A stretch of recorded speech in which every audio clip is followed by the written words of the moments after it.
meu nome é Fábio Tagem, eu sou gestor em marketing, técnico legislativo. É sempre um prazer falar para a SEG e os demais canais de comunicação em parceria com o sistema de comunicação da SEG.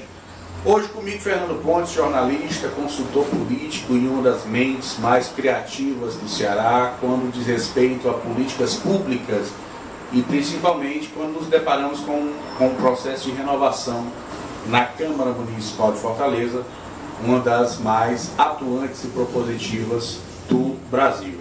Fernando, um prazer tê-lo conosco. Esse é o programa Ideias em Foco, que vai ao ar pelos canais de comunicação da SEG e pelo site fabiotagera.com.br. Eu queria, meu irmão, que você falasse um pouco, nesse primeiro momento, da sua história, da sua experiência como consultor político legislativo e jornalista, a sua ligação com a SEG e com os canais legislativos.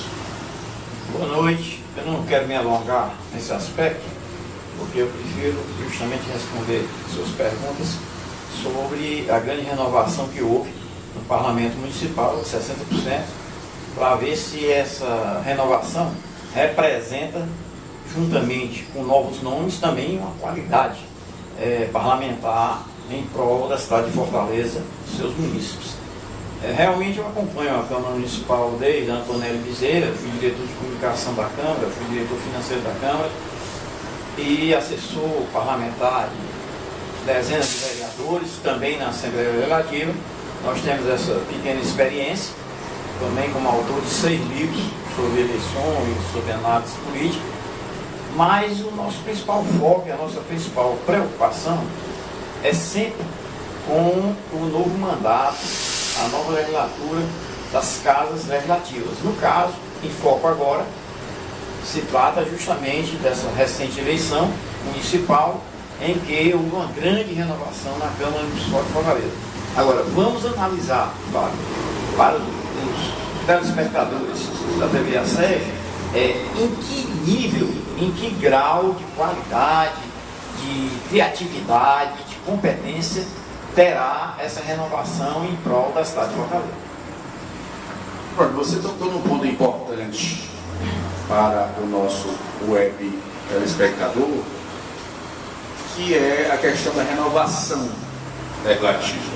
Qual o papel do parlamentar? O parlamentar fiscaliza e propõe, mesmo que essa propositura seja de caráter indicativo, mas isso puxa um debate sobre determinada política pública de importância para o município. Então, Fortaleza, no último pleito eleitoral, alcançou 60% de renovação.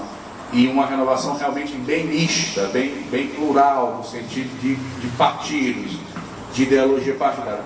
Fernando, pela tua experiência, como esses parlamentares que vão assumir uma cadeira no Parlamento Municipal devem se comportar nos dois quesitos principais, fiscalizar e propor? Em primeiro lugar, eu gostaria de dizer que eu tive uma experiência, embora de 1 ano e meio, na Câmara Federal, quando eu fui assessor do então deputado federal Antônio Moraes. E como lá, como no Parlamento Estadual e inclusive na Câmara Municipal de Fortaleza, existe aqueles figurões. Os figurões que a gente diz não é pejorativamente. São aquelas figuras tradicionais, aquelas figuras com mais experiências e que determinam, evidentemente, o jogo parlamentar de início. Evidentemente, para os novatos, principalmente para aqueles novatos realmente, digamos assim, sem herança, porque existe a renovação daquele, por exemplo, filho do vereador, irmão do vereador, assessor do vereador, esposa do vereador. Mas existe a renovação pura, aquela renovação realmente autêntica, daquele que nunca teve padrinho, teve, digamos assim, um apoiamento maior. Então esses, com toda certeza, sofrerão nos primeiros 6 meses uma etapa de adaptação. Por isso é que eles requerem urgentemente uma assessoria, evidentemente profissional, para que eles não percam esses primeiros 6 meses de trabalho. Porque, evidentemente, se eles não tiverem assessoria profissional, experiente, em termos de legislação, de comunicação, enfim, até mesmo do dia a dia do parlamento, tanto em termos de plenário como em termos administrativos, eles terão esse prejuízo. Por quê? Porque os mais antigos já estão lá estabelecidos, aqueles que foram renovação, mas filhos de vereadores, filhos de deputados, têm a experiência dos pais e das pessoas que os bancaram, e esses novatos, puramente novatos, que é também um grande número, eles não têm essa experiência. Então urge que eles, nesse período intermediário entre novembro e dezembro, procurem, evidentemente, profissionais que possam, evidentemente, colaborar e muito para que eles, a partir de fevereiro, comecem aquele trabalho no mesmo nível dos antigos e dos renováveis, entre aspas, que já têm uma experiência de pessoas que os indicaram. Bom, interessante essa sua fala, no sentido da composição de uma estrutura de assessoria. Tá. O parlamentar, seja ele de mandato e seja ele novo, ele precisa se preocupar com esse processo, esse mecanismo de debate no que se refere às necessidades do município. A Câmara Municipal de Fortaleza, como a Câmara Municipal de um modo geral, diz respeito à caixa de ressonância dos problemas do município. É na Câmara, é com o vereador que a população se identifica de imediato, né? Como você, pela tua experiência, pelo teu trabalho desenvolvido ao longo da tua carreira, como você direcionaria a composição de um mandato e de uma estrutura de gabinete? Em primeiro lugar, a gente tem que ver o perfil do vereador, né?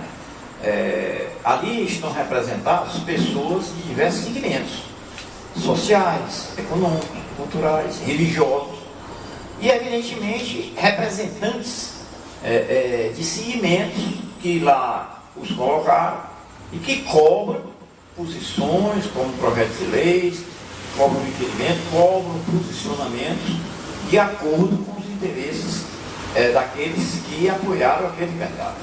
Evidentemente que o vereador, todos eles, evidentemente, são vereadores de toda a cidade, de toda a Fortaleza, de toda a capital. Mas ninguém pode negar, Fábio, que eles estão ali também representando segmentos, o que é justo, o que é normal, o que é honesto, o que é plenamente aceitável, que é justamente representando, até porque eles foram eleitos com aquele programa, com aquele discurso, com a defesa daquelas teses, então eles têm que pôr em prática aquilo. O problema é como pôr em prática, como, evidentemente, tornar realidade, certo? Aqueles pleitos. Isso aí precisa justamente de uma equipe de profissionais, de assessores, para que o mandato seja um completo sucesso e esteja de acordo e pleiteando justamente aquilo que o eleitorado daquele vereador acreditou, apostou e evidentemente vai verificar. Interessante demais. A questão da comunicação, ela, a cada eleição, ela vem se evidenciando como um dos pontos principais nesse mecanismo complicado, árduo, de prospecção de votos. Nós vivemos agora um pleito eleitoral onde a mídia digital foi extremamente importante no que se refere à condução das ideias, à apresentação de propostas e de bandeiras. Como é que você vê isso, você como jornalista, como é que você vê esse novo cenário de prospecção de votos, esse novo cenário de conquista de votos a partir das mídias sociais e da comunicação de um modo geral? Olha, eu não sou saudosista, mas eu quero só dar um exemplo, que qualquer mídia, desde a mais antiga, a mais moderna, grande importância dela é o conteúdo. Eu fui de um tempo em que tive um programa na TV Tupi, que era a Globo na época, ao vivo de 1 hora. Eu, Tom Barros, que ainda está em atividade na TV Diário, e o Francisco Félix, Chico Félix, nosso dono do Carnaval. Era a hora da verdade o programa. E não era gravado, não tinha videotape, era ao vivo, ninguém podia errar. E se errasse, ficava errado, certo? Mas eu quero só citar isso e lembrar para a importância do conteúdo. Você não adianta você ter uma mídia ultramoderna, aliás, é até um perigo. Você ter uma mídia ultramoderna que cobre todo mundo, como esta que nós estamos falando aqui, e ter um conteúdo pífio, um conteúdo precário, um conteúdo pequeno, um conteúdo idiota, que vai denegrir a sua imagem. Então, o grande aparato de comunicação que a tecnologia lhe dá, vai se voltar contra você. Você tem que se preparar, muito mais ainda agora, para as novas mídias, mas se preparar com conteúdo, se preparar com propostas, se preparar com um posicionamento correto, porque mídia eletrônica, principalmente hoje, e as redes sociais estão donando. O pessoal diz, a rede social determina a eleição ou a derrota do candidato. Eu acho que determina muito mais a derrota, porque a maioria dos candidatos não estão preparados nas redes sociais. Você tocou num ponto muito interessante, e é um ponto que eu venho defendendo muito no Ideias em Foco, e no fadotadia.com.br, que é a produção do conteúdo, ou seja, um parlamentar, para que ele possa atingir a grande massa ou segmentações, é preciso que ele proponha, é preciso que ele indique, é preciso que ele debata as necessidades, ou seja, para que o mandato tenha consistência e tenha posicionamento junto à sociedade, é preciso que haja ideias. Não é isso que você quer dizer? Justamente, ideias e firmeza no que ele está defendendo, para mostrar a sinceridade dos seus propósitos. Porque vamos acabar com esse negócio a mídia, principalmente nas eleições passadas, ela usou muito artifício de marketing, um marketing fantasioso, aquela coisa esquisita. A última campanha da ex-presidente Dilma mostrou isso, aquela coisa que não condizia com a realidade. E olha o resultado, ela ganhou a eleição, mas nem terminou o mandato. E tornou uma população totalmente frustrada, né? Não só com ela, mas com o próprio vice-presidente dela, que estava no mesmo barco. Então, resultado, eu acho que a sinceridade, digamos assim, a firmeza de propósito, um programa claro, vamos acabar com esse negócio de todo mundo ser esquerda, todo mundo ter direita, todo mundo ser centro. Você tem que ser o que defende, você tem que ser o que acredita. O eleitorado vai lhe julgar. Existe eleitor para todo tipo de programa, porque o eleitor ele é livre, independente, numa democracia, para escolher o que ele quer no parlamento, no executivo. Então seja sincero, seja verdadeiro e principalmente seja competente. Muito interessante esse debate.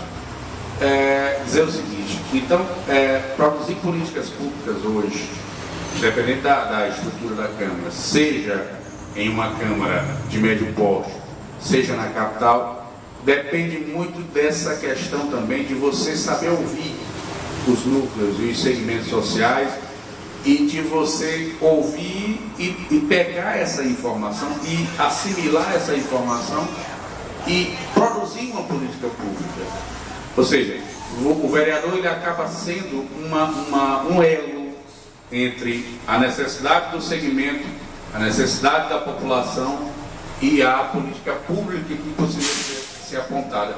Você vê então, Fernando, o mandato parlamentar hoje, nesse cenário político difícil, um cenário político degradado por uma série de situações, você vê o mandato parlamentar de vereador como um elo, ou seja, como uma ponte entre a necessidade do povo e a política pública necessária? Eu vejo, não é que eu veja, é isso aí que você está dizendo. E outra coisa, a importância do mandato parlamentar não está no espaço físico da Câmara e não está no espaço geográfico do município. A importância do mandato parlamentar está nas suas ideias, está justamente na consonância que você, vereador, tem com o seu eleitor, com a necessidade do seu município.